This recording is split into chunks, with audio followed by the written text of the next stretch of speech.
No, it's just, there's colds going around right now, Yeah.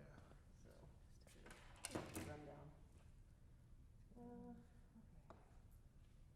Let's just see if we can start with tossing. See if we can take this down.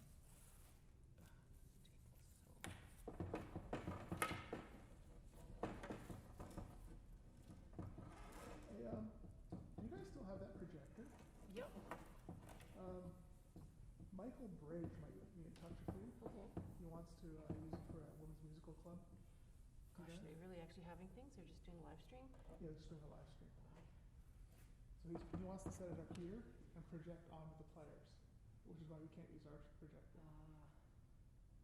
Yeah, I'll have to ask, last time I just wondered if something happened to it. But he should just get in touch with Roman. Yeah, that's what I told him. I just thought since I've got you captive, Yeah. I could ask.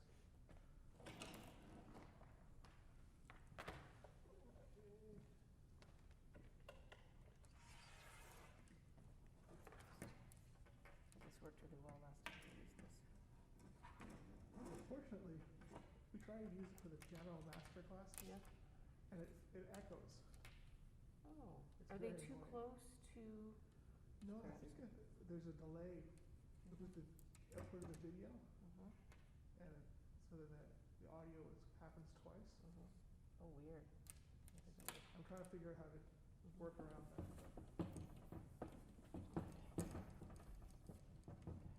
But since we're not doing Zoom today, or you're doing Zoom. The students are doing Zoom. Yeah, I'm not doing Zoom, so. it No, won't be a that's fine. problem. You're gonna still do the YouTube thing? YouTube links up and working. Perfect. Yeah, I don't know, some of the students couldn't get onto my. Cecilia? No, you're not Cecilia. Hey, Jacob. Good. I think Cecilia was talking to somebody inside. Okay.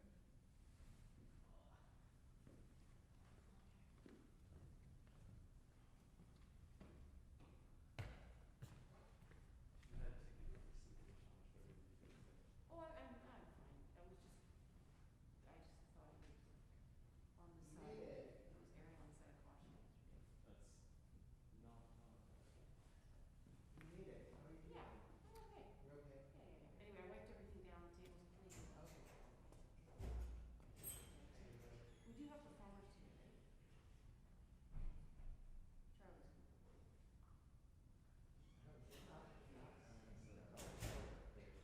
I was planning on it. That's fine, I yes. thought that's kind of like our standard mode, is that each week, one of the groups will play. Yeah. Oh, there they are. Okay. Yeah, great. So we might just have to adjust the table, like. Yeah, we'll move the table off to the side. I know Mike was curious about. I'm gonna talk about it. Because, it all depends on how fast you play it. Because if it's only 8 notes. It's 8 notes. I kept on like, look, we're I'm gonna talk about it. And just to not scare them. I guess they were looking ahead and seeing what's to come, but that's the hardest one. And it's just because for middle Beethoven, I wanted them to get a sense of the scale of it. And so you can't say, now middle Beethoven's really big and give them something short. yeah. Do you know what I mean? Like it just doesn't work. So it's meant to just, it's like you go to Mount Everest and you just see how big it is. You don't have to climb it. I want them to come close to it and say like, this is really daunting. I was telling him it's more about how they're not even expecting it's gonna be okay. But I want them to know that that's out there because that was like, remember the purpose of this course is not that you're mastering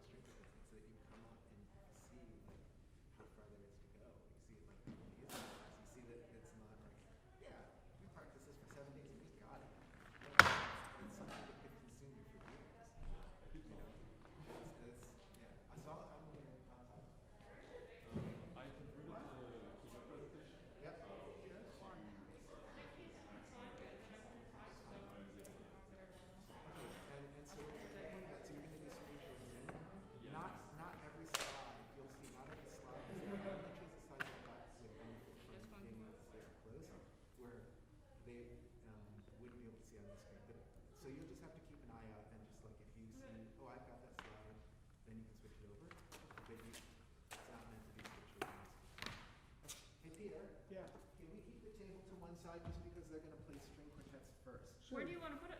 It could be either side, whichever is more Well, this convenient to side's you. But convenient. this side is more convenient. At the moment. Okay, so just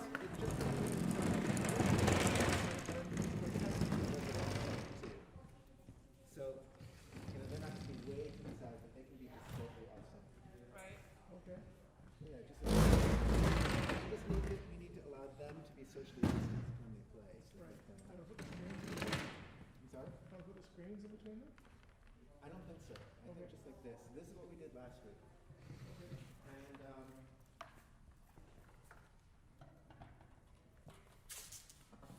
do you mind if I push the piano back? I'm going to move. Well, we'll move it off. Well, I think this straight back is fine. Okay. Hey Jacob, Yes. can you help me just push this straight back? So it's open. And DJ ready? Okay. So let me just so we'll just make this straight back. Just like that. Just so it's like not retreating.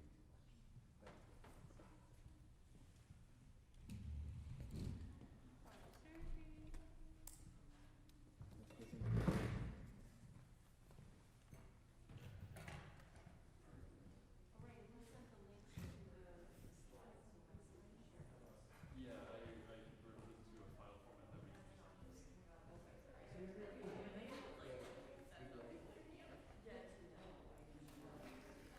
Yeah, live. Keynote isn't like Yep. but I have there's this website that is really good and really fast. I've never gotten the numbers from. And how are you? How have you been? Staying safe, I know? I have it on flash drive, so as soon as he's here,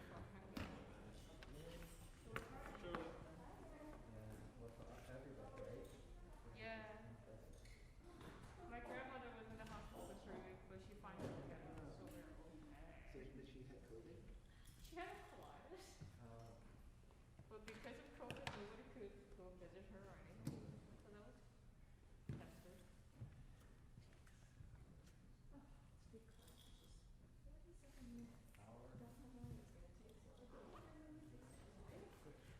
Pardon?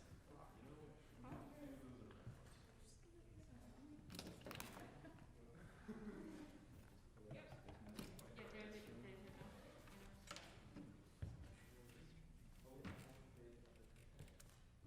You wanna go up so we can test it? Is already good?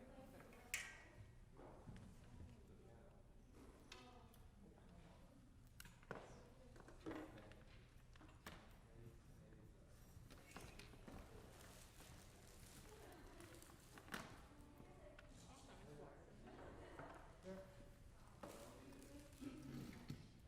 Is sound on maybe, Peter? No.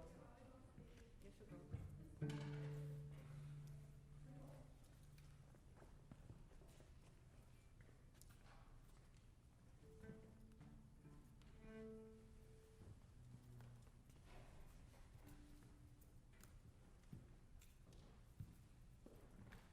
I don't know if you saw, but there is a drummer who made a drumming video on the Bartok, Force Bartok. I saw that. That's sick. It is so incredibly good. There's some really creative people. I have to look for that. So if you get the guitar talk, that might show up. I'll send it to you. It was actually really touching and good.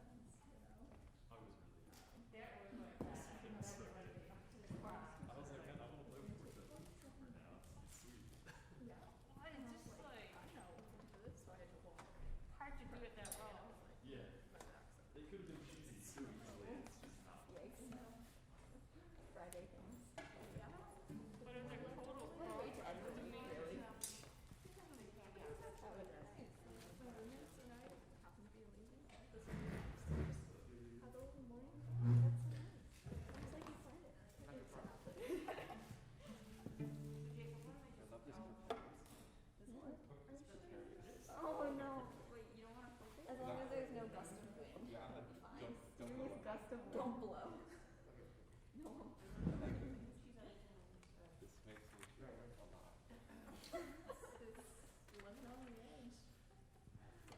too risky for me. I don't think I can do that. Do you wanna, Yep. okay, I have a good day.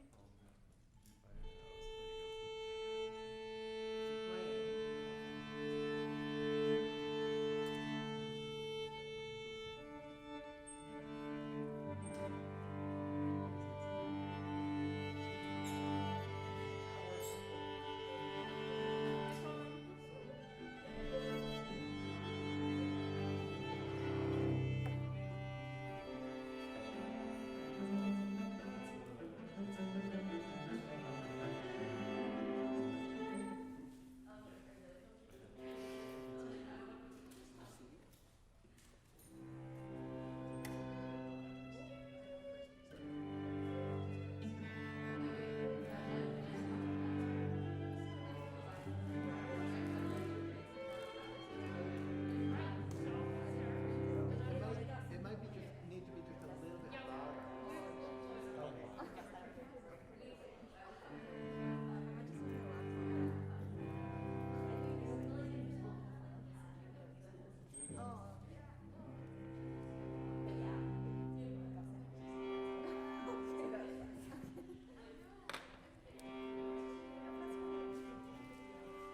Hi. Do you mind if we just play a few? Yeah, no, go ahead.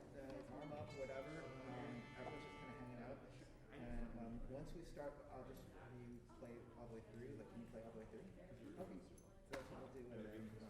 And then we'll work on it. And as usual, it's not like, of course, you know, it's not meant to be polished, right? It's not meant to be a finished thing. It's just like a work in progress. And so when we get into class, we just talk about what you would work on, hypothetically, if you were going to play this for another 2 months. Okay? Okay, so is there some spots? Do we want to maybe try the beginning? Maybe we could try that section with the grand pauses. Beginning first. Good. Remember the in March.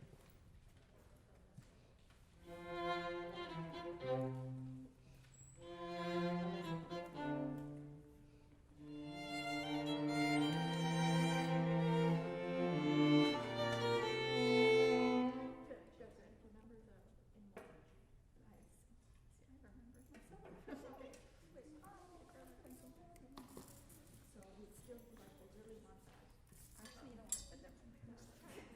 This I don't know. Anyways, again, yeah.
Remember that feeling of that, the warmth going and moving together, that balance that we found yesterday, and it was really good. It's gonna feel a little bit in here. It sounds actually not bad. Yeah, this is cool. This is my first time playing in here. This is exciting. It's actually louder than I thought. The last time I played here was for my audition in class. Like this. It was even up nice and fun. Okay. I'm terrified of my It's auditions in here. gonna be great, so.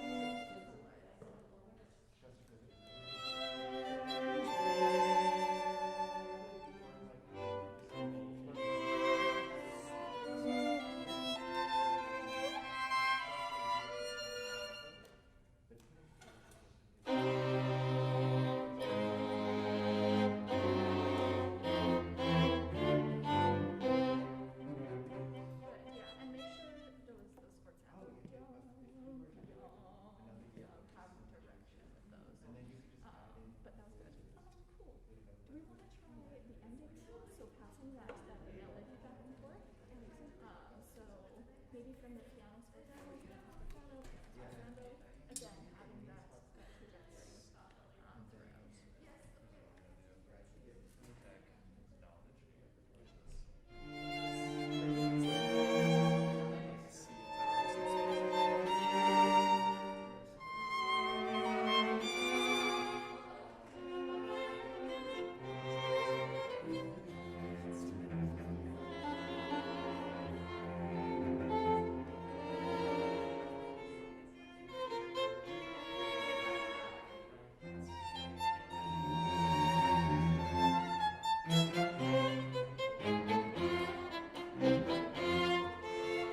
Good. Let's try that at least one more time. Dude, the place. Even one.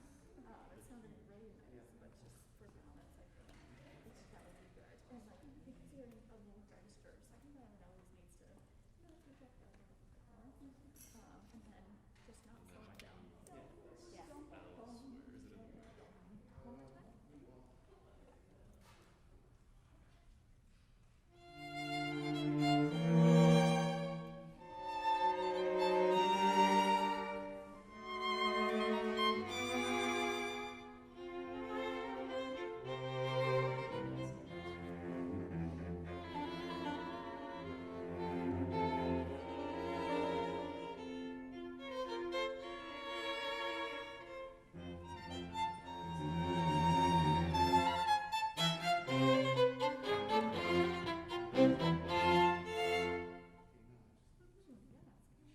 Is there any spots that you like? It'll be good.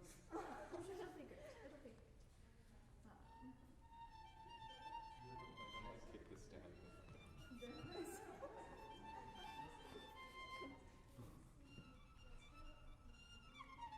If I kick it, I'll just be out of commission for the rest of the piece. I'll just Your like, memory. I don't know the best for memory. Maybe you do. Your brain knows more than you know. No. Your brain is capable of more than you think.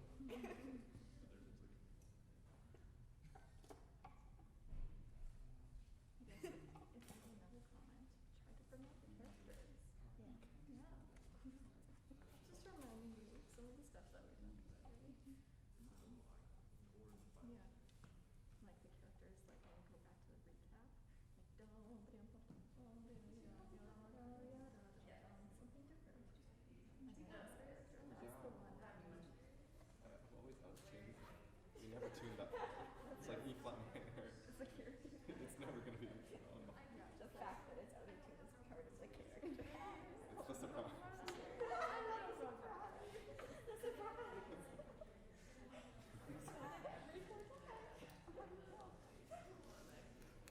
It's the part where we're like, oh my gosh, it's an E flat. We're surprised though, not the audience. That's only surprised. Recursing the performance. No, it's gonna be fine.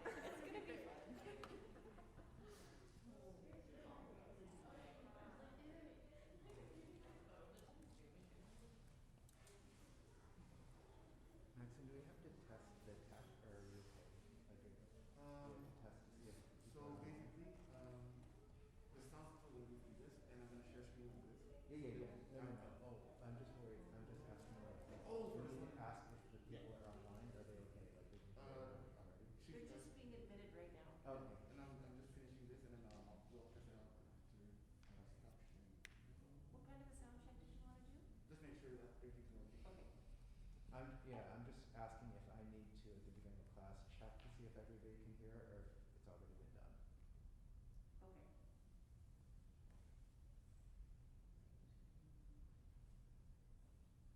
So Jacob, Hannah's here, Hannah Corbett, but she's going to YouTube.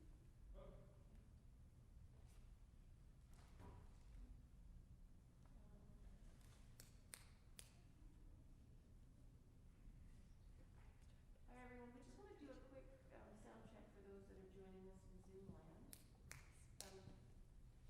Do you need them to play? That would be great too. May is also going to YouTube.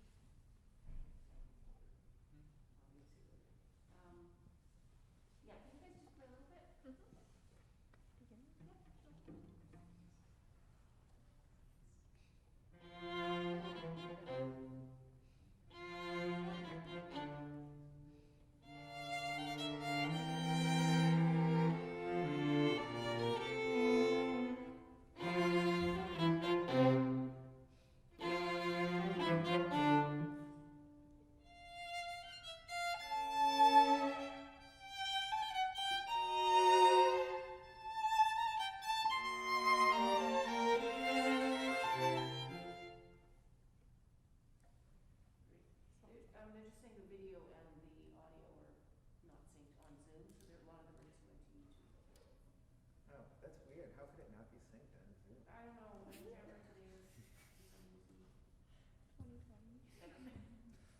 You know, you could totally As prank. usual. You could totally prank people. Go like this. Go like, and then just. And it'll be like, something's wrong with the sound. It's not synchronized. It's the joke. Yeah, do, Oh my yeah. God. Do like air horn. The joke from Beethoven. And then I'll get up there and go.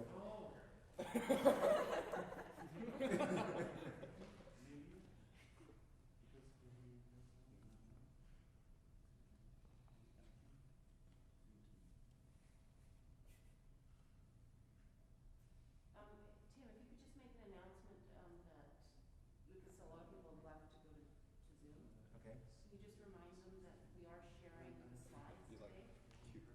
on Zoom? And Oh, so it's on we- Zoom. So they should keep their cameras on. Oh, okay. No, hello. Okay, I'll tell them that at the beginning. So maybe they can fire. How can you do that? Really hard to see. I need to go before this.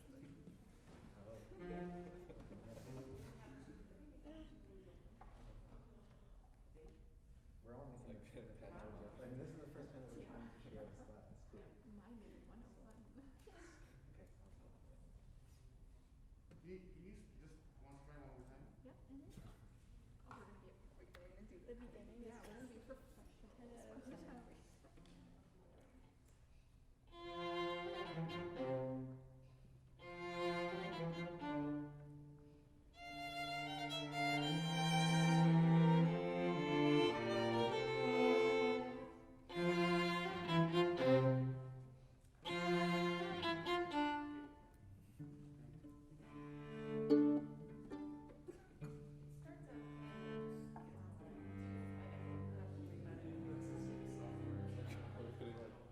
That's why I did there. And they would start to play like, and you get, Yes, you know. that's the sound. Get And it like just sounds stops, like. but then they like say like speed up the party. It's like, oh no, making music. You just like the tempo just. Okay, we're ready to go. Are we all set? Are you guys set up? Do you need to tune? We already should. You did? Yeah, let's try tuning again because it's almost Just all check. of these are conflicts together.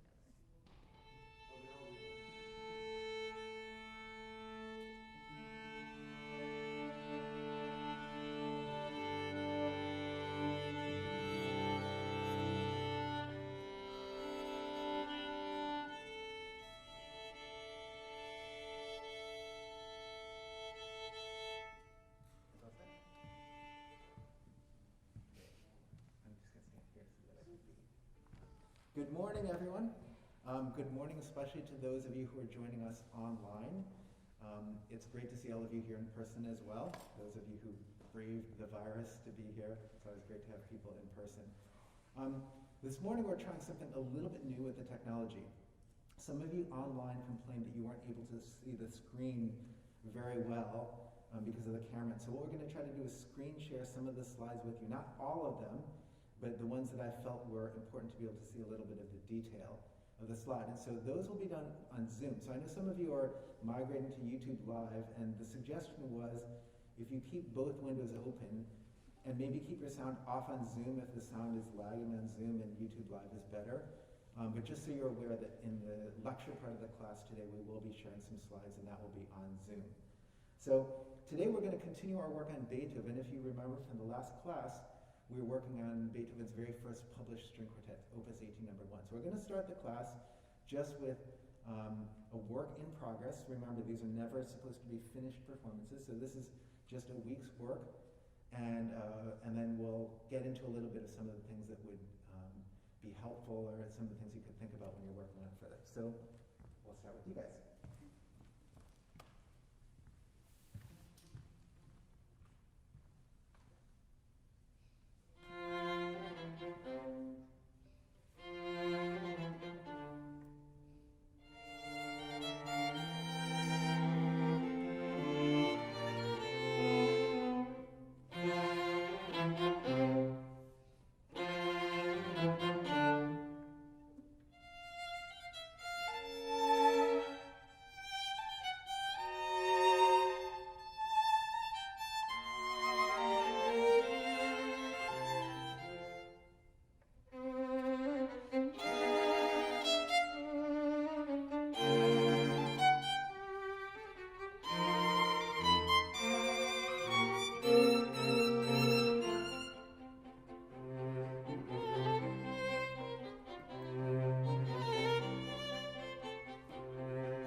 class is actually probably going to make us rethink the chamber music program. Because in the past, the chamber music program, the requirement was that you learned one piece over the whole semester. So that's 4 movements.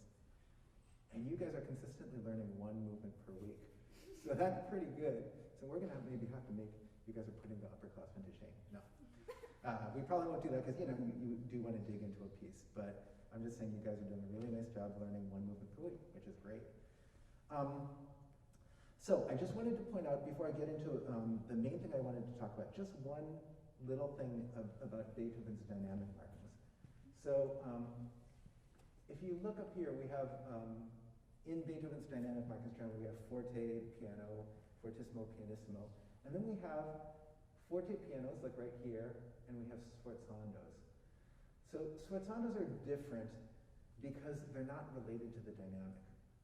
So here, for example, you have a sforzando. But what was your last dynamic? You're essentially, first of all, pianissimo, and then forte pianos, as we know, it means to go loud but then play soft again, right? Sort of immediate. So it's sort of like a bolt of lightning. It just goes loud and soft. So presumably, you're still quite soft here. So what I want to point out is that this is not a dynamic change. This is a sforzando within possibly pianissimo even, right? And then there's one other subtle thing about Beethoven's dynamic markings. People commonly talk about that when you have repeated sforzandos in Beethoven, so here we have 4 sforzandos in a row, theoretically, possibly in pianissimo still. People would interpret that as implying a crescendo. Again, a crescendo is not marked in, but when you have repeated sforzandos, a lot of experienced Beethoven players will say, well, that implies each one gets a little bit stronger. Again, it's a stylistic thing. It's not written in stone, but those are just a couple of tips. And one other thing I wanted to say, we talked the very first class, I don't know if you remember that many weeks ago, but we talked about cueing. So cueing is not just at the beginning of the piece in order to start the music. Here's an excellent opportunity where it's not just an opportunity, but a necessity where you would need a little bit of a cue because everybody's playing a dotted half note plus a quarter note, and then where is that next note going to change, right? And everybody, no matter how good your rhythm is, everyone's going to have a very slightly different sense, you know, to the 10th of a second or whatever, where that might be. So it really has a, right? Just to feel that a little bit. So there are moments in this particular quartet where there's a lot of internal cueing that can go on. But the main thing I wanted to talk about was what I kind of left you with in the last class, which was that Beethoven was showing off a little bit as a composer. I showed you how Haydn had this idea where he could take kind of a one-note melody and turn it into an actual piece of music, right? And everyone else would say, oh, you can't make anything with a one-note melody. And Haydn says, yes, I can, and I'm going to do it. And Beethoven kind of says, well, I can one-up you, Mr. Haydn. Remember, he was his teacher, right? So he's trying to say, I can take this one little kind of nothing theme. It's not a nothing theme, but it's very neutral, and I can turn it into so many different things. So knowing that, what this piece is about is what that little element, that motive, we couldn't even really call it a theme or a melody. What that little motive becomes, that's the subject. The subject of so you see it's different. Mozart would have said, here's this beautiful theme. This is what the piece is about, this beautiful theme. What Beethoven is saying is, no, it's about process. Right? Do you see the difference? It's not so much the object itself, it's what I do with the object that is the subject of this piece, right? So as players then, that kind of gives us a kick in the pants to say, well, then I really need to show what is going on with that particular motive because that's the subject, right? So let's jump to the beginning. So I thought that you did a really nice job of kind of presenting the motive in a sort of neutral way, right? If you, I kind of said this last week, if you were to say, what does that express at the very beginning, I'm not sure we would come up with a strong answer. It's quite neutral, actually, right? So why don't you play that, just the very first line, and give us that lovely kind of expositional statement of the motive that you did before.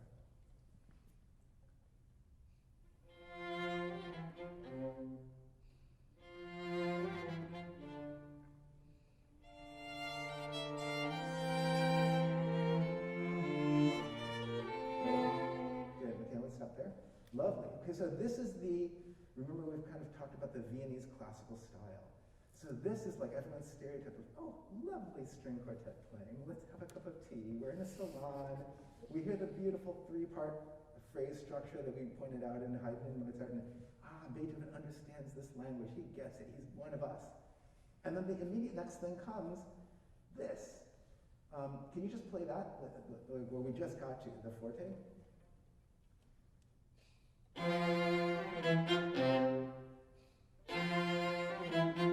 Good, good, good. Okay, so now, what does that express compared to the beginning? What do you think? And by the way, when I ask these questions, this is a great class, because there's not a right and wrong answer. It's not like math class, and I'm like, no, you didn't get it. It's like, oh yeah, okay, I could see that. So you have to use your imagination a little bit. What would this forte represent compared to the opening, if the opening is neutral? Viennese Quartet's Gone Wild is what Elise said. Yeah, absolutely. So it needs to have a little bit more enthusiasm and abandon. Like, I heard a dynamic change, and I was like, oh yeah, okay, you see the forte. But what I'm getting at is not just turning up the volume, it's changing the expression. So can you play that forte again, and play it, the Viennese Quartet's Gone Wild. Like, let it loose for a second. Like, we're just in class, this is just like an experiment, right? So play forte, Viennese Quartet's Gone Wild.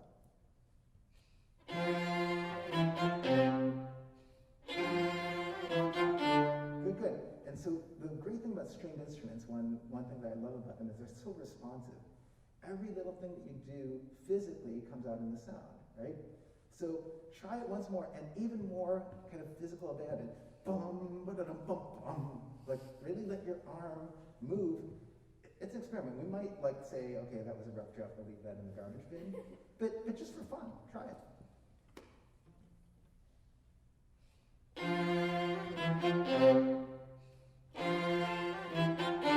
Good. And the important thing to me is this is not angry, right? We're going to have a little more intense later. This is jolly. This is, like you said, string quartet's gone wild, but they're having fun. They're not upset. So, bum, ba-da-dum, bum, bum. Move your bow fast, but let it be joyful and happy. Can you do one last time and really energetic, but really joyful?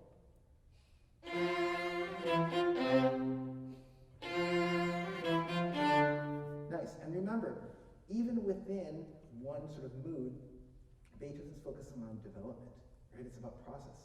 So we go, bum, ba-da-dum, bum, bum, bum, ba-da-dum, bum, bum. I need to feel like that's a step forward, not just a repeat with a slightly different note at the end, right? I know I said it last time, but can you do one more and have the enthusiasm, the sort of exuberance and abandon, and also a step forward within it between the two ideas?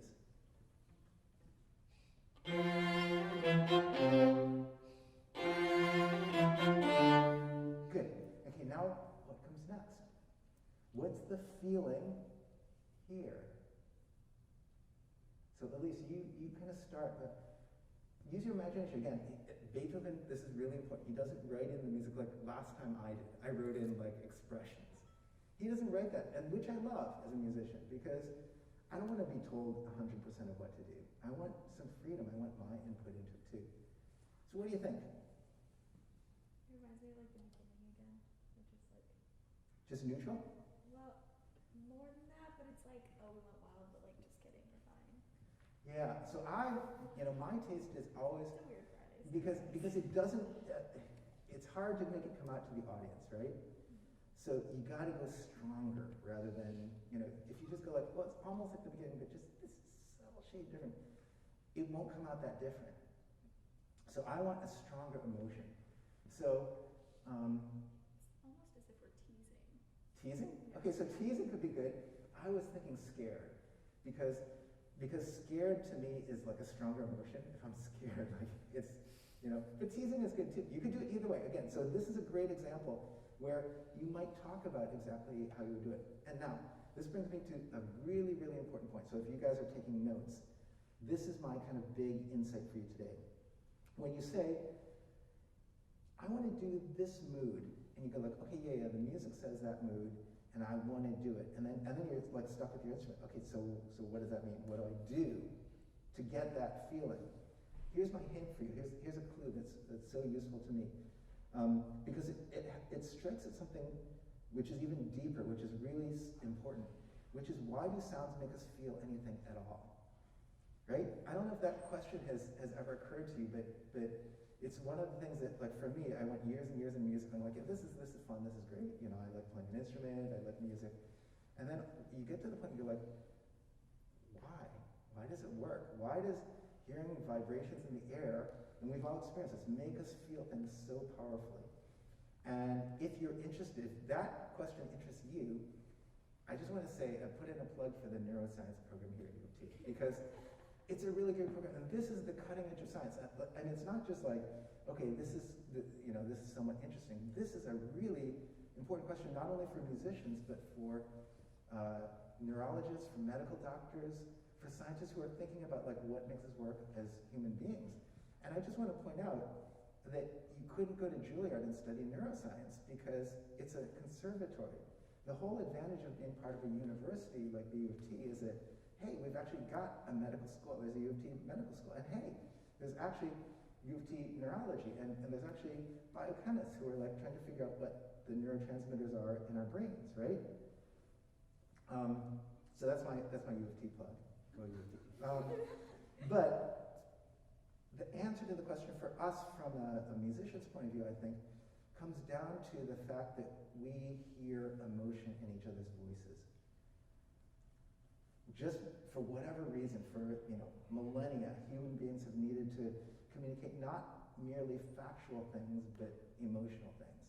And for that reason, we respond very clearly to each other's sort of implied messages in our voices. So if you're asking yourself, well, if I want to make it sound angry, imagine if your voice was angry.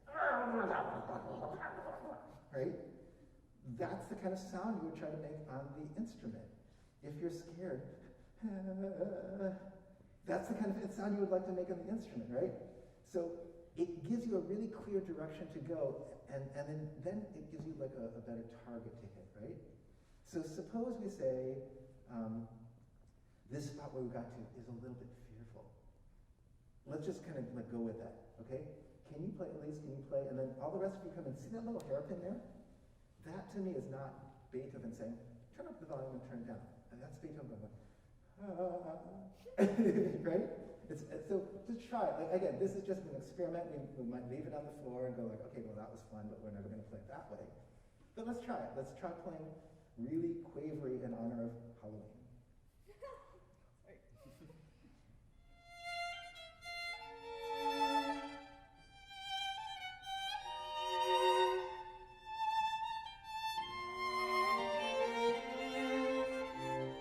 Good, and can you hear at the end? He comes out of it. Then he's happy at the end. So again, you have this emotional progression. Okay, so it gives you something to really practice in terms of the sound. Can you just do that one more time? At least remember, it's not necessarily that. That's where the quavery mark is. Okay, so just do once more and phrase that way.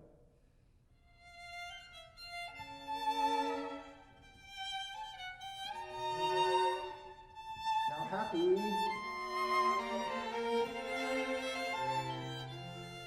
Good.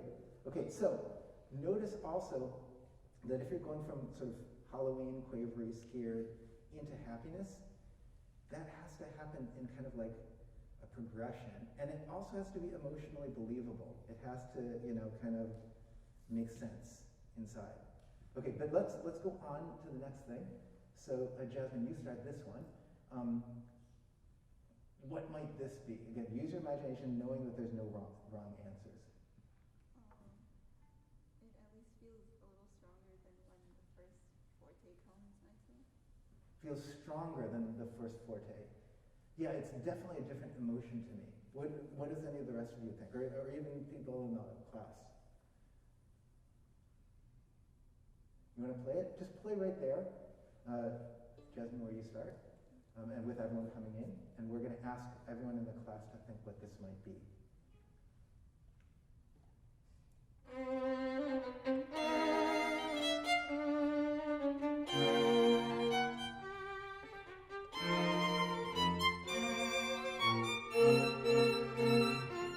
Good. sforzandos. What, anyone have any ideas? The rest of the quartet or the class? It's like drama. Drama. Okay, so it's definitely more intense. And I want to point out one other thing, Jasmine. It's actually still piano. Because if you look, the previous bar is piano, and he hasn't changed the dynamics of. It's sort of like dramatic. Maybe I'm just in the Halloween mood. I feel scared again. But a different kind of scared. The first one was scared, like I told you, like. This one's scared, like scary, like you're in the bushes and you're jumping somebody.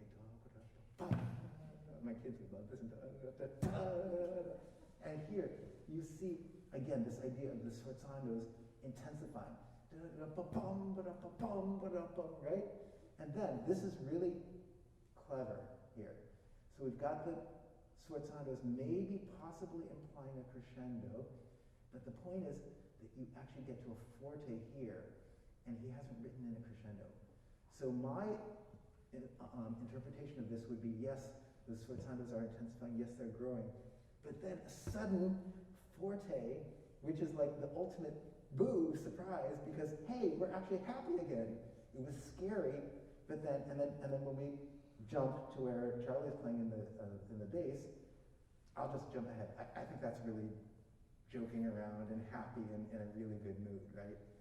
So we go from this intense kind of jarring, provoking, irritating maybe even would be a word, and then it becomes happy and joyful.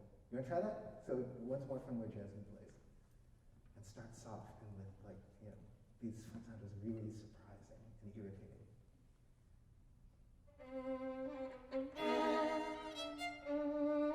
Now grow. And again. Now forte! Happy. How would you say happy? How would you joke around?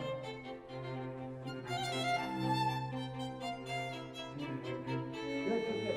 That's fantastic. And so just like we are very free when we're with people that we're comfortable with and we would be more expressive, I want you guys to be very free physically when you play. So it's not like, okay, I better play in tune, I better play in time. Like, yeah, those are important, but if you're restricted by kind of trying to do everything correctly, I don't think you'll really get at the heart of what this music is about. I do want you to play very correctly, right? But it's like you'll miss the boat. So go ahead and play expressively. Go ahead and play assertively. Go ahead and play the way you want it to go, and then try to do it neatly.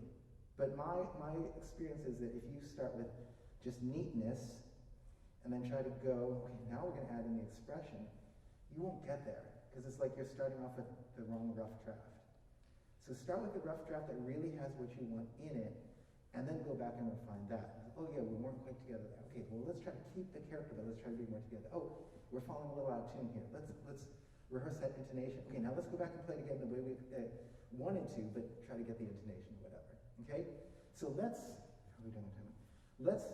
play just that as far as we got there. Now here's the challenge.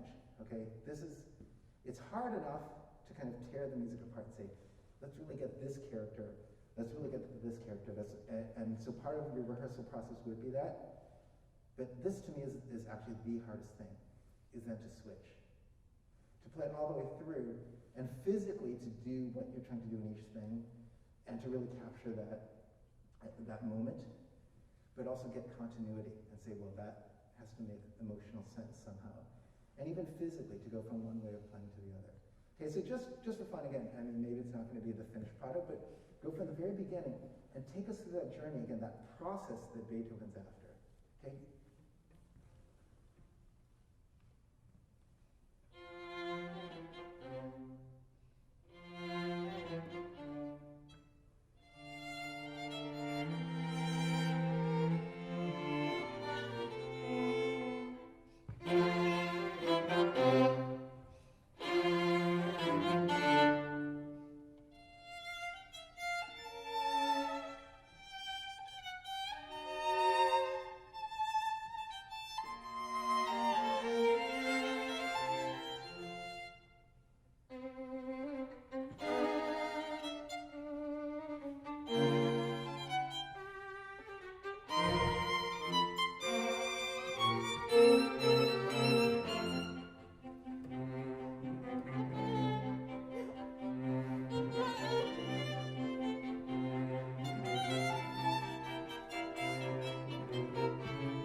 Richard has this amazing moment, and I mentioned this one, I think, last week or 2 weeks ago, whenever we met last, and he's modulated, and the register and the warmth, and, you know. So this piece has endless little shades of meaning, beautiful passages, moments where it's like taking a hike and you go like, oh, isn't that a great view? And you're like, oh, that's really fantastic. That's kind of what this piece is like to me. And so one of the challenges as you're going through it, you know, you're kind of perfecting it and you've done a good job of getting it together, is to really make these moments, each one, amazing. Because that's what Beethoven was thinking about. And that's what he was showing off as a composer. Like, he says, Haydn, Mozart, not only can I speak your language, not only can I do elegant Viennese string quartet, but I can be so vivid and so creative and so powerful expressively. And that's one of the things that makes Beethoven great. So thanks a lot for playing. That's great. Thank you.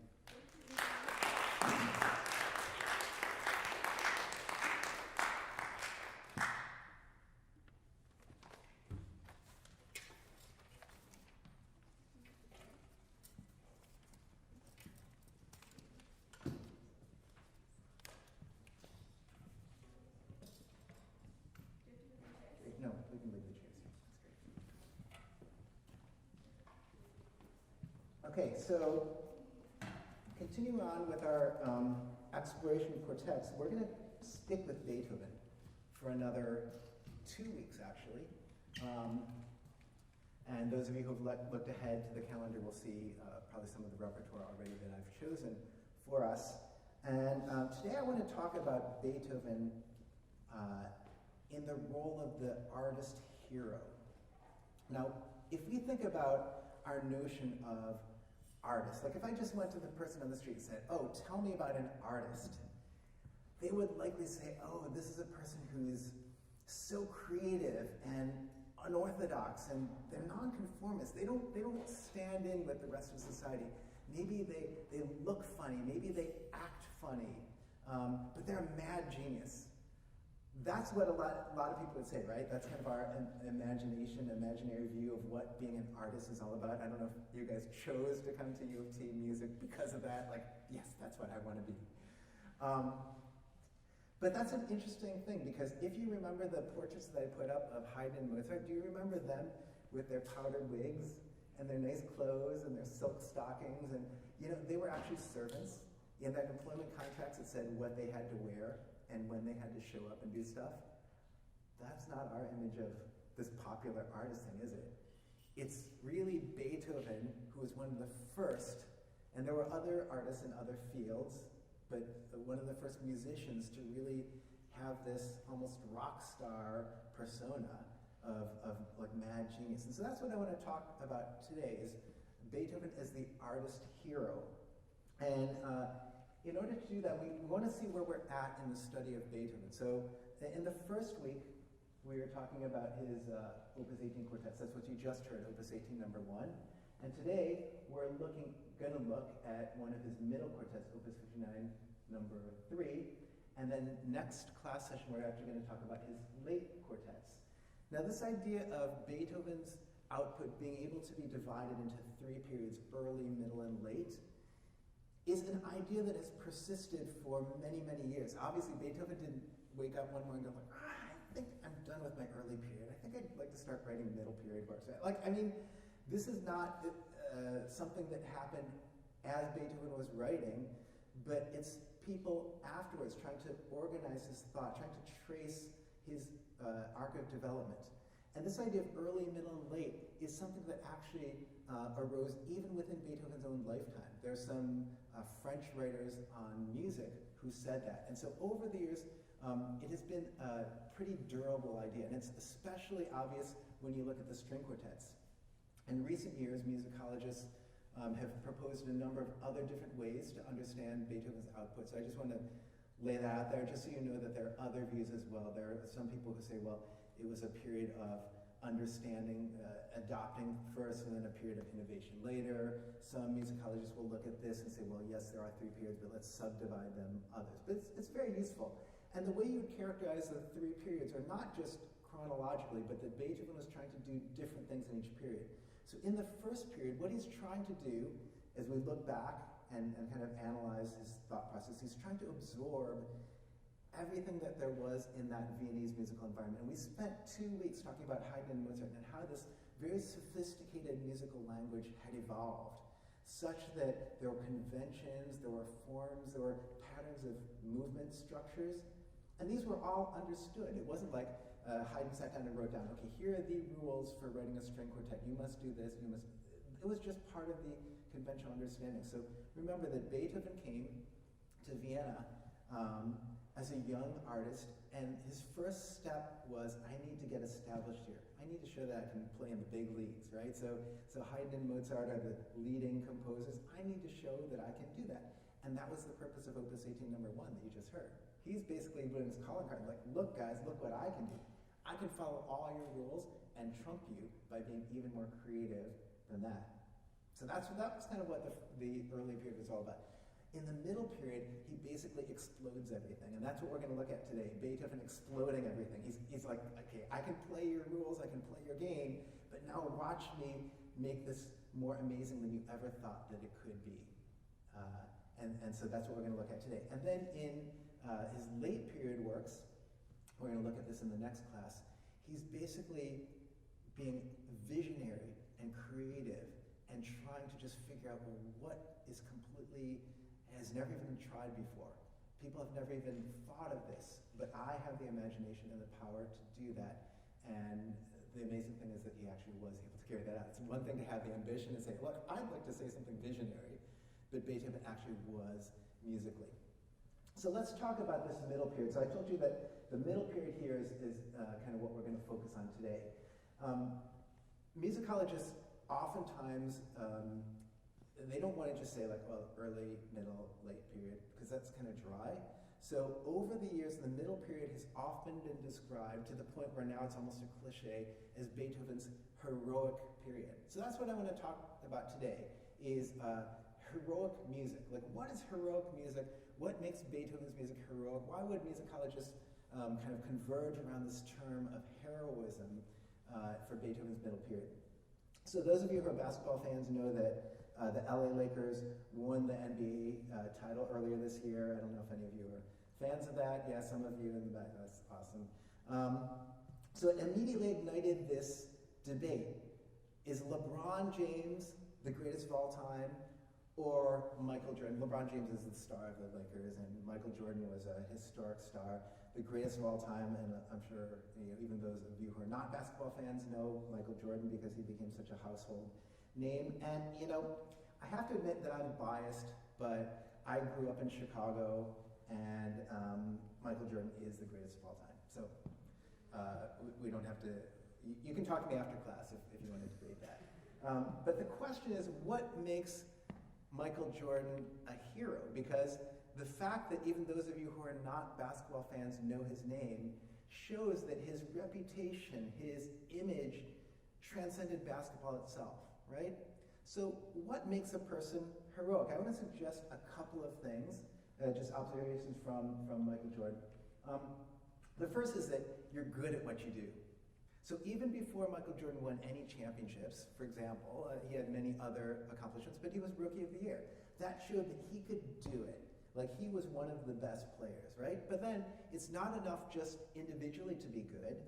He was able to carry his team, and they eventually won 3 championships with Michael Jordan leading them. And it's, if you look into this, there's this great series over the summer out on Netflix. I don't know if you saw that, The Last Dance. It showed some of the history of that and how much effort it took to win 3 championships. So that's great. Okay, so now he's a champion. He's not only good at what he does, but he's a champion. I would suggest that there's another thing that's important for a person to actually become heroic, and that's sort of a human interest aspect to it. He's not just good at what he does, but there's human interest. So after he won that 3rd championship, here he is with his dad celebrating the 3rd championship. And just in the weeks over the summer, his dad was murdered. It was just, to this day, there's still some mystery about it, but however it happened, his dad was killed.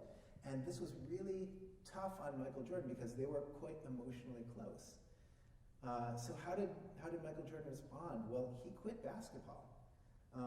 He left. He walked away, having won 3 championships. He's like, I'm done. Right? And so what did he do? He went off and he played baseball. And he actually was in the minor leagues, and people who knew predicted that if he worked hard, he would actually become a Major League Baseball player, which is kind of sick if you think about it. Like, to be competitive in two completely different professional sports, that's crazy. But eventually, after 2 years playing baseball, he came back to basketball. And he didn't just come back like, okay, here I come back. He came back and he won 3 more championships. So in the finals, he was 6-0. Every time he was in the NBA finals, he won the championship every single time. And so there's this amazing human interest aspect. Not only is he a great player individually, not only can he lead his team to victory, but he overcomes this personal crisis of his father getting killed, and he takes 2 years to kind of deal with that and process that, and then he comes back and wins even more. So there's something kind of about his resilience, about his character. And then one final thing is that he's always known for his psychology. That Michael Jordan is one of the most killer competitors to have ever played any sport. And he's actually famous for this, that he would take any kind of offense and turn it into anger and like, okay, you think that I'm not good enough? I'm going to beat you. I'm going to show you. To the point where he would even make up offenses, like suppose you hadn't offended him, he would make up some reason that you had offended him just to fuel his competitive drive. And so he's a very interesting person from a psychological point of view. There's something really complex going on, something that's very, frankly, abnormal. And so those of us who hopefully are a little bit more to the normal spectrum of psychology look at that and go like, ooh, that's odd. Like, it's leading him to great accomplishment, but that's kind of unusual, right? And so we're fascinated by him, and that's, in my opinion, not only was he so good at what he did, but he was such an interesting human being, and to this day continues to be the kind of human being that the rest of us kind of are interested in watching and kind of understanding. So, Beethoven obviously did not idolize Michael Jordan. So, who was Beethoven's hero? Beethoven's hero was this man, Napoleon. So we're going to get into just a little bit of history here, but follow me because it's going to be important. By the way, this painting of Napoleon is by, do you remember a couple classes ago we did the paintings, and we had the Baroque painting and the classical painting? And the classical, or the neoclassical painting was by a painter named Jacques-Louis David. This is Jacques-Louis David again. So if it looks familiar, it was the Oath of the Horatii, if you remember, the 3 guys standing there with their swords and their father, and they're off to war. Look that painting up again if you forgot it. It's a really amazing painting. But this is David's portrait of Napoleon. And what's going on here is that Napoleon was I don't even want to say that he was the Michael Jordan of his era. He was far beyond what Michael Jordan ever was. He was the whole world's attention was on him, to the point that Beethoven decided he's going to write a symphony in honor of Napoleon. Beethoven, if you look at his history, he never wrote a piece for anyone else.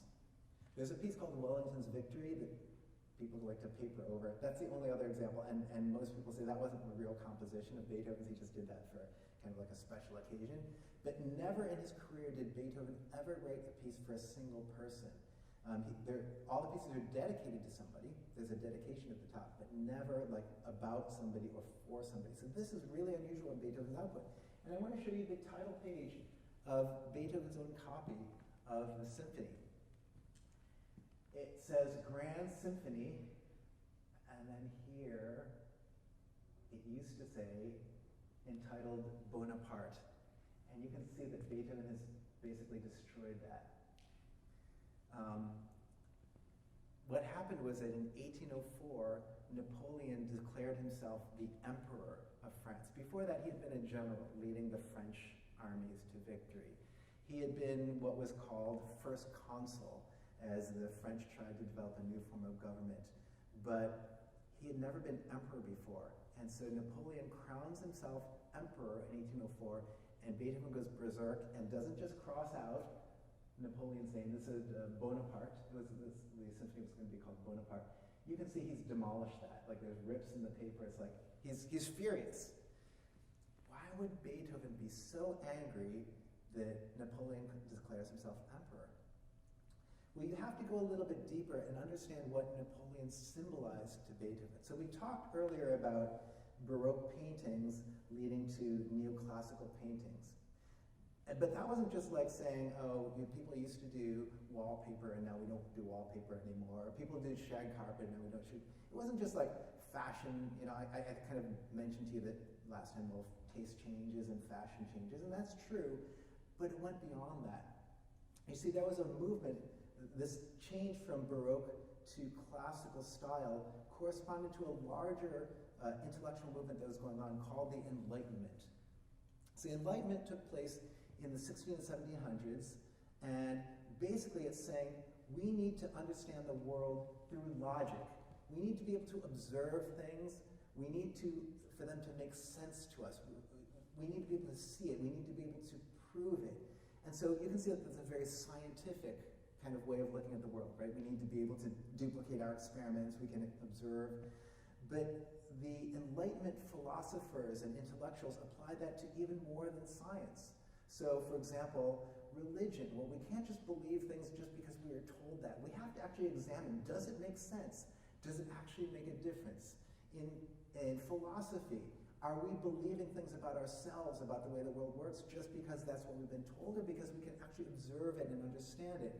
And in politics, are we going to organize ourselves as a society just because, well, this person's family has always been the Duke or the Duchess, so they should stay the Duke and the Duchess? Does that really make sense? And so you had this tremendous, and by the way, Beethoven, we may get into this a little bit next class session, I don't know yet, I haven't really decided how much to get into that, but Beethoven was a big believer in Enlightenment thought. So in the late 1700s, this is all coming to a head, and it's having actual on-the-ground differences. So we had the American Revolution, as you know, in 1776. This is very similar to the time period that we're talking about. But that actually, that was really far away. That would be sort of like saying, oh, there's this revolution going on in South America. We might read it in our news feed, and we'd go like, oh yeah, okay, that's really important, but it wouldn't really impact us directly. It was so far away. But you know what did impact them directly? In 1789, the French revolted, right? The French Revolution began. And in 1793, King Louis XVI and his wife, Marie Antoinette, were beheaded by the guillotine, you may remember from history class. And this is starting to hit close to home because France and Austria are not that far away. Do you remember last class I was talking about Beethoven being busted? Do you remember that? And he was submitting work to Haydn that he had actually composed before. And Haydn had written this letter, and then the elector writes back and says, well, you're showing me these works. These actually are from when Beethoven was in Bonn. I think he's not doing good work. Mr. Haydn, he's pulling the wool over your eyes, basically. That was Elector Maximilian Franz. Maximilian Franz is Marie Antoinette's brother. So Beethoven would have known this. This is getting awfully close, right? So it's a very turbulent time. Beethoven, you would have guessed, would be more on the side of the traditional, the traditional rulers, the ancestral rulers. Beethoven was not so much. He was on the side of the establishment, and so Napoleon represented not just a political revolution, but a whole new way of understanding the world. And that's why when Beethoven talks about universal brotherhood and the good of mankind, this is all Enlightenment thinking. This is like, if we can think about this logically, we will have a better future as a human race. And so Napoleon was this almost godlike figure to Beethoven because he was going to make this happen. And thus, you can see his tremendous disappointment when Napoleon says, well, now I'm emperor. And Beethoven says, I thought you were going to free us from that. You're just being like the previous generation that said, well, we are going to rule over everyone because that's our power to. And so it really represented a tremendous blow to Beethoven, to his hopes for what was going to happen. So in the end, the dedication to Napoleon, it was never the Bonaparte Symphony. It became simply Sinfonia Eroica. This is what was published when Beethoven published it. And then underneath the subtitle, I find this really poignant. He says, composed to celebrate the memory of a great man. And so you could say, oh, well, this just makes it sort of more generic, and so we could all substitute, oh, my grandfather was a great man, so I'm going to think about my grandfather when I listen to this. piece. You could say that he's trying to make it generic, but I think it's more specific. I think it reflects his disappointment. And he's saying Napoleon used to be a great man. He's not a great man anymore. And so I had written this symphony thinking of him, but now it's just to the memory of something that might have been. That's kind of interesting. Now, what about this music? So we know what the intention was, the idea of this heroism. We know the intention. What about the music itself makes it heroic? Well, I told you before that it's like Beethoven is blowing up the expectation of the Haydn and Mozart world.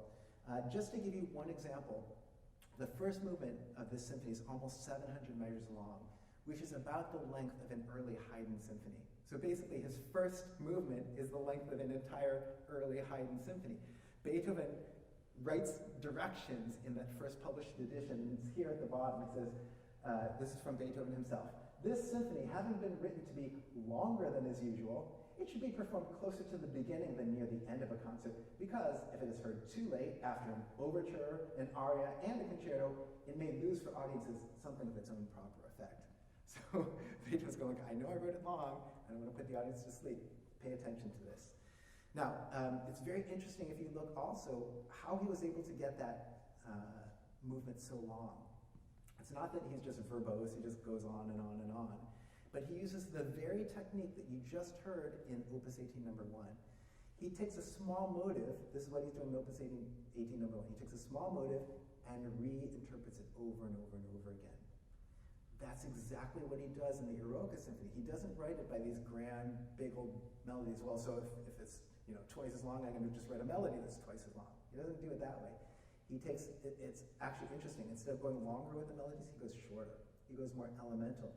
And the reason why he does that is because when you go elemental, there's more possible directions for development. If you write this big old beautiful melody, it might be great, but there's not as many things you can do with it.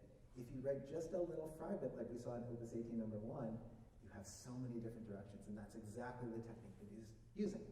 So, Beethoven's, everything about this symphony is bigger. So it's longer, it has more intricate development, it's louder, the types of expression are grander and more public and more heroic.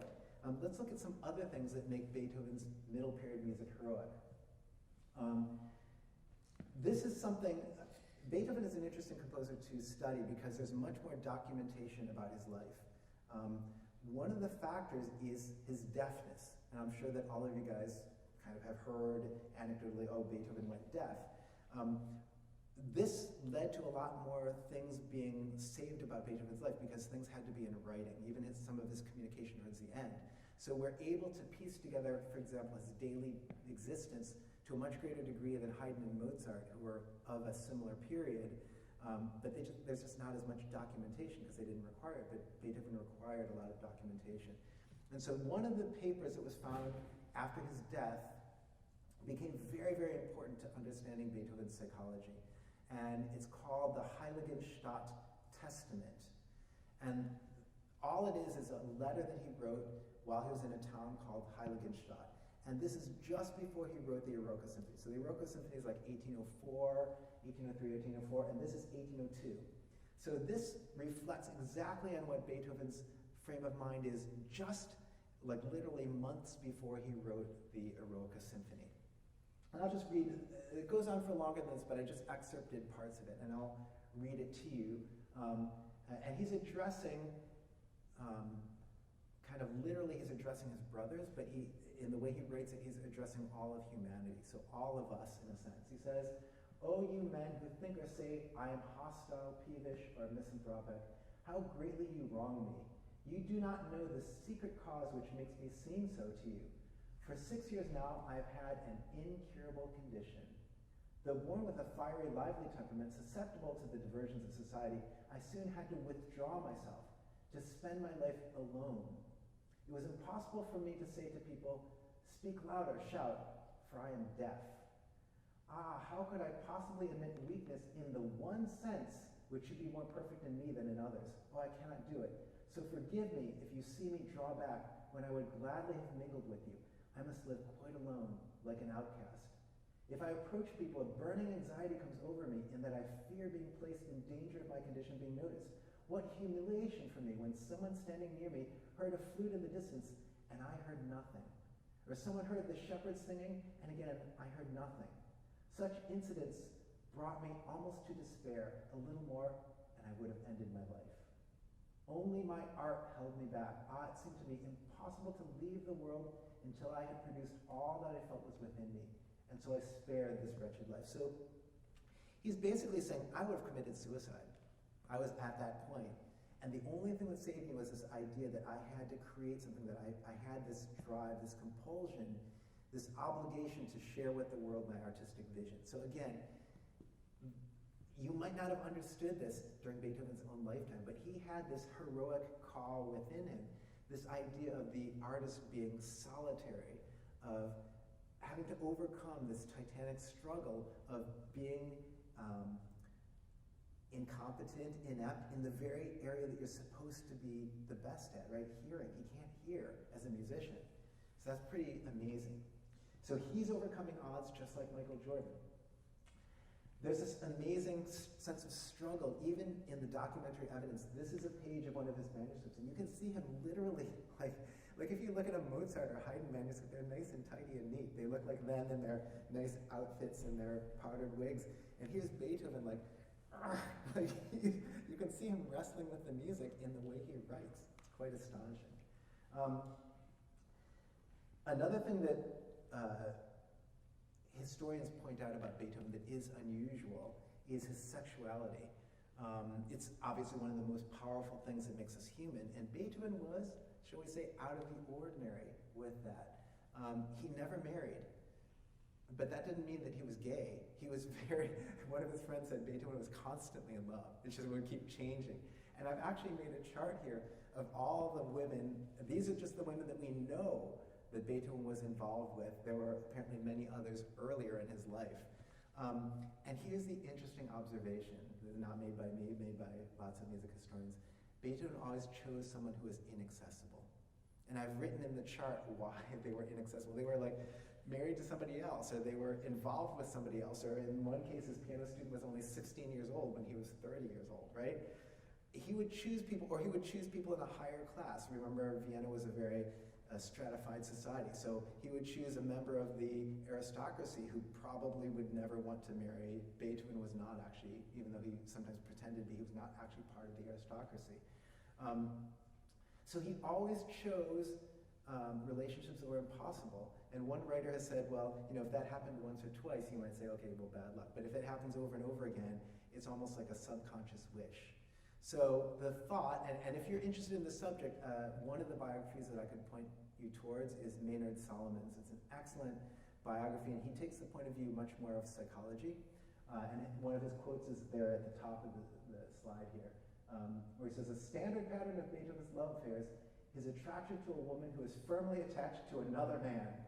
Bachelorhood was apparently a necessary, though painful, condition of creative achievement. So again, this idea that somehow Beethoven had to, he almost set himself up for frustration, but maybe because subconsciously he knew that if he had been happily married with lots of kids and all that, he wouldn't have been able to write his music.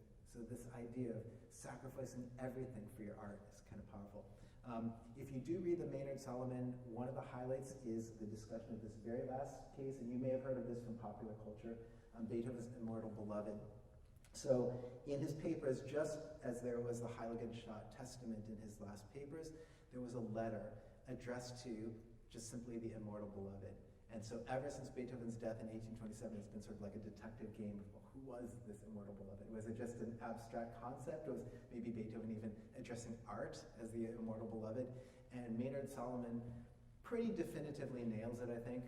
There's no way you're going to be able to prove who it was, but Maynard Solomon makes an extremely strong case for a woman named Antony Brentano, who, as it would turn out, was actually married to someone else at the time. But that's interesting because in this letter to the Immortal Beloved, Solomon points out that it's interesting because for the first time, all of these other women rejected Beethoven for obvious reasons. But even though Antony Brentano was married to someone else, it was an unhappy marriage, and it's thought that she actually responded to Beethoven. So it would have been Beethoven's one opportunity in his life to actually have someone love him back that he loved. And what did Beethoven do? He turned it down. And after that, that trail stops. So after the immortal beloved, no more record of Beethoven being involved. So he had this one possibility, he turned it down, and he never found another person. So it's kind of, again, this sort of psychological complexity that makes Beethoven, for the rest of us, we look at that and go, wow, what a fascinating, interesting human being, apart from his great musical creativity. A couple other things that made Beethoven heroic, different, unusual. He changed the relationship between the artist and the aristocracy as patrons. So this comes from a contract drawn up in 1809, and 3 of the aristocracy pulled together to simply give Beethoven money. Like, here's money. You don't have to write pieces for us. In the past, it was always like, hey, you write me a symphony, I'll pay you this much money. They're just like, he's such a genius, we just have to give him money, right? And so somehow Beethoven was able to convince the aristocracy that he was essentially better than them. Do you see what was going on? Before, they were servants of the aristocracy.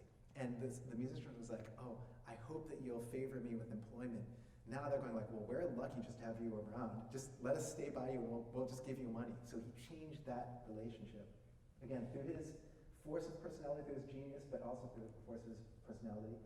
And finally, one other last thing. Beethoven is known for his kind of, I wouldn't call it arrogance, but his stubborn belief in his own vision. And so this is just anecdotal. We don't know exactly if this is true, but this was a recorded account. A violinist was engaged to put edit markings in the very quartet that we're going to work on later this week, Opus 59 quartets. And Beethoven, he says to Beethoven, surely you did not consider these works to be music? And Beethoven replies, oh, they're not for you, but for a later age. Like, that's a pretty good comeback, huh? Like, oh, like, you kind of disrespect my quartets. Well, that wasn't for you anyway. You're not good enough for my quartets. So Beethoven certainly had that kind of belief in himself. So one of the things that's going on, I'm getting now to the piece that you're going to work on this week. One of the things that's going on is this is also the age of virtuosity. Remember that Beethoven came to Vienna not as a composer. Remember, he had to take composition lessons. He came to Vienna as a virtuoso pianist. He could play apparently amazingly, improvise really well. And in stringed instruments also, there's this tremendous history of virtuosity. Remember that this is the exact same time that Paganini is writing his caprices for you violinists. Beethoven wouldn't have known of Paganini directly because at that time Paganini was still in Italy. But like literally, if you line up the years, it's the exact same time. What Beethoven would have been familiar with is the French violin school, which came from Italy. So this is Pugnani, Gaetano Pugnani. We don't really know his music that much. This is Viotti, Giovanni Battista Viotti. Some of you may have played, violinists may have played Viotti concertos. I know I did. There's many of them. And this is my, oops, I got stuck here. My favorite, well, my pointer's not working. This is my favorite, oh, here he is. My favorite etude writer, that's Rudolf Kreutzer. Extra credit to any of you who knew him from his picture. My son looked at it like, ooh, he looks weird. But that's Rudolf Kreutzer. He also wrote his etudes at the exact same time, so the very early 1800s, the first decade of the 1800s, so the same time period, but that's in Paris. And so there's this tradition of not only piano virtuosity, but string virtuosity, which we will see in just a moment, but there's also compositional virtuosity. And I want us to get into the Beethoven by just showing you compositional virtuosity. We're going to go back to Mozart, sorry. So this is one of the quartets. Remember there was a set of 6 that Mozart called his sons that he dedicated to Haydn. Do you remember that from a couple of classes ago? So this is from the first of that set. So Mozart had worked extra amount on them, and he's showing them to Haydn. It's like, Mr. Haydn, you will, he would say Papa Haydn, you will appreciate this. And I want to show you what Mozart did in it because it's so clever and it's so Mozartian at the same time. Mozart, remember what Beethoven did to be a composer when he came to Vienna and wanted to study composition? He didn't just take composition lessons, he took lessons specifically in what? Counterpoint. Because that skill of counterpoint was what gave you the tools to be a more learned and able composer. So Mozart knows the same things. He writes a fugue, So this is the fugue that begins the last movement of Mozart's Koschel 387 quartet. I'll just play it for you here.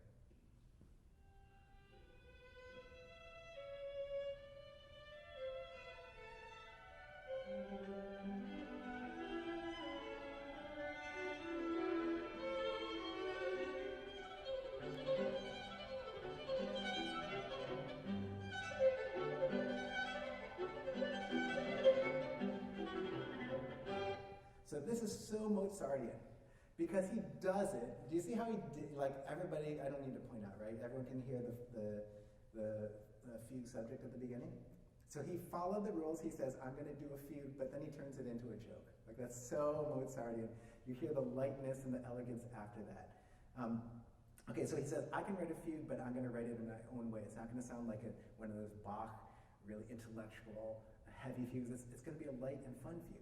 Well, if you wanted to earn extra credit in Bach's fugal world, you wrote what's called a double fugue. So you have then a second exposition, which gives you a completely different fugue subject. And here I'm going to play that. It's going to start up here at where it says number 2. So it's going to start right in the middle of the measure. But you'll hear the second fugue subject, and this is just a couple of measures further along.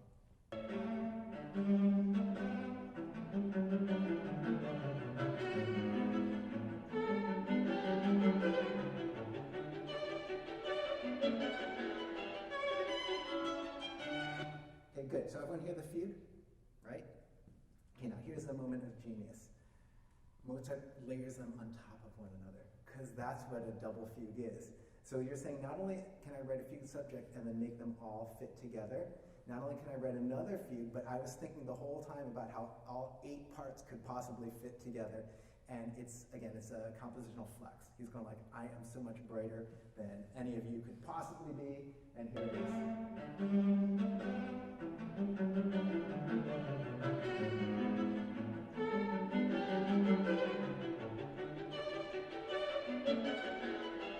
Here's the moment.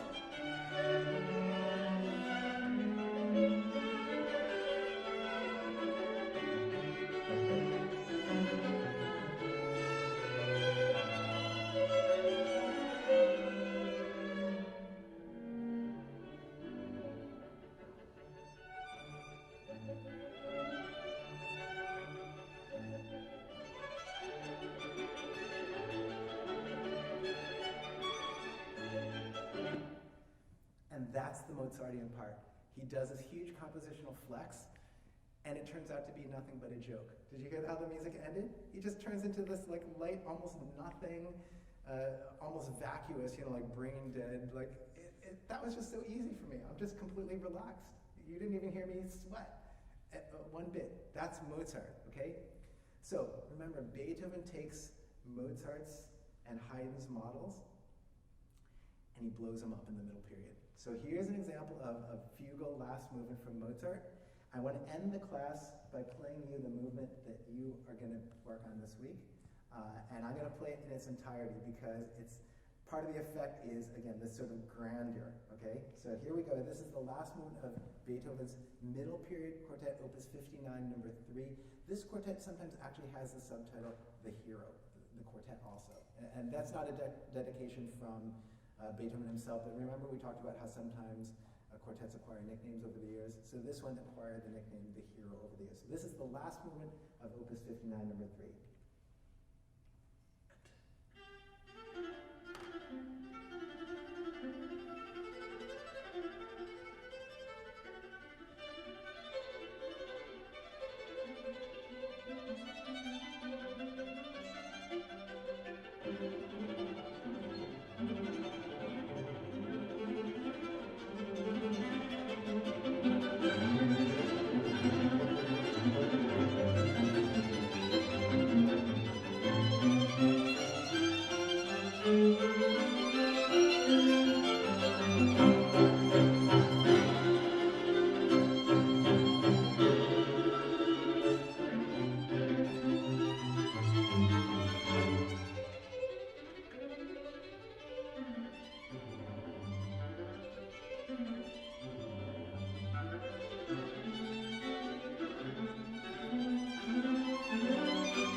So that's your assignment for this week.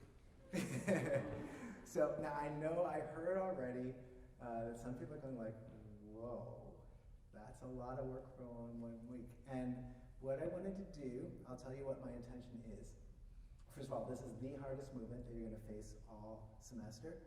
And let me just remind you again, my goal is not to make finished products. My goal is to have you confront this music. And if that means that you play it way slower than these guys just played it, that's great. I want you to experience how big Beethoven's conception was. Do you hear what he was after? He was like saying, Mozart, you wrote a fugal last movement, take that.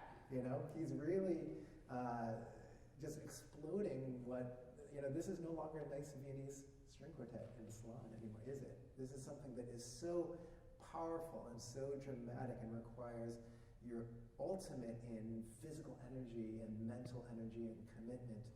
And I want you to see that. I want you to see that string quartets are not just something to be kind of like, okay, well, we've got a free evening, let's just kind of like try this. It's the kind of thing that could absorb your interest and your energy not only for a week or for a month, but for years, for decades even. Some of the great string quartets in history have been together for decades and still find things to work on and explore and appreciate in the repertoire. And things that they like, okay, we haven't yet captured this.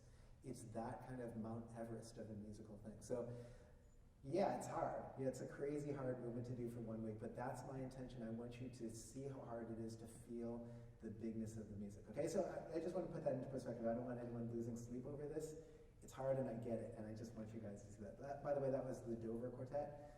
Really excellent, one of the best young quartets playing today. I shouldn't call them young, they're not that young, but one of the best quartets, period, playing today.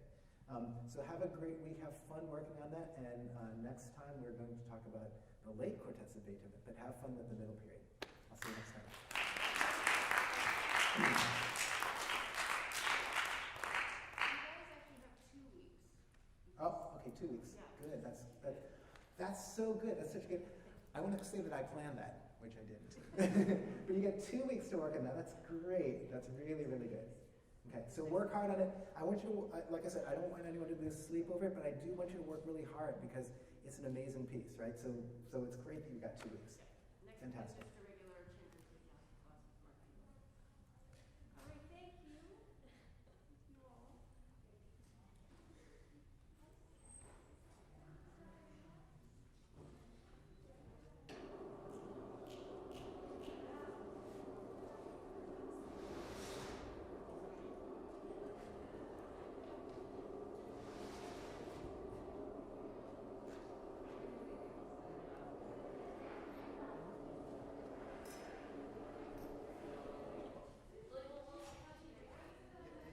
How did the screen share work, guys? Oh, it was pretty good. But we